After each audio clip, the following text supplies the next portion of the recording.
Bon, 19h30, on arrive au terme de cette permanence, donc je vais faire le dernier thème.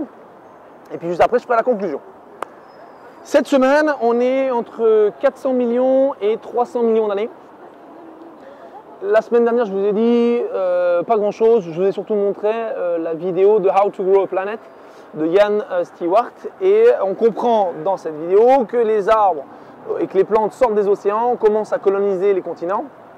Dans un premier temps, le long des rivages et dans les terres où il pleut. Et donc, ça draine, il y a suffisamment d'eau pour que la végétation puisse se développer. Les arbres ont tendance, toute cette zone-là a tendance à faire de l'humus avec la force des racines. Elles explosent les roches, d'accord. Ces petites roches explosées mêlées avec les déchets des arbres précédents de la forêt en vie, d'accord.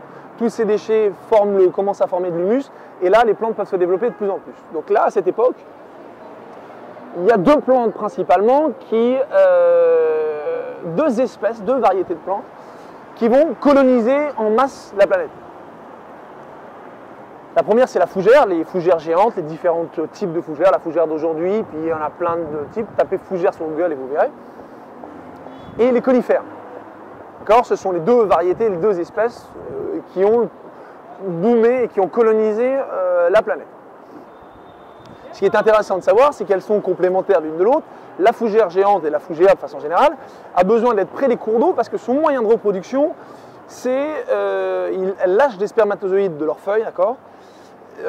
L'eau transporte les spermatozoïdes qui se rencontrent, qui forment une nouvelle graine et qui refont une nouvelle fougère.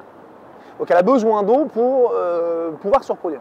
Donc elle était proche, plus probablement, proche des cours d'eau ou des endroits où il y a beaucoup de pluie et donc elles sont souvent lessivées. La deuxième variété de l'époque qui se développe, ce sont les pins. Donc les conifères, ce sont les pins colonnaires principalement. Et vous pouvez voir les pins colonnaires en tapant sur Google « pins colonnaires Nouvelle-Calédonie ». Clin d'œil. Ça, le clin d'œil, vous ne le faites pas, mais voilà, pins colonnaires Nouvelle-Calédonie. Et là, vous voyez, c'est une espèce qui s'est développée donc, entre 400 millions et 300 millions d'années. Eux, à la différence des fougères, pour se reproduire, n'ont pas besoin d'eau, mais de vent. C'est le vent qui transporte le pollen d'un arbre à l'autre, qui féconde donc l'œuf ou je ne sais pas quoi, et puis qui fait un nouvel arbre. Voilà. La semaine prochaine, on continue dans notre péripétie en descendant les âges, et il va commencer à arriver, il va y arriver une plante qui va tout faire, boom de la variété, boom de diversité. Voilà, on en parle la semaine prochaine, et puis je conclue dans 5 minutes. Allez toutes!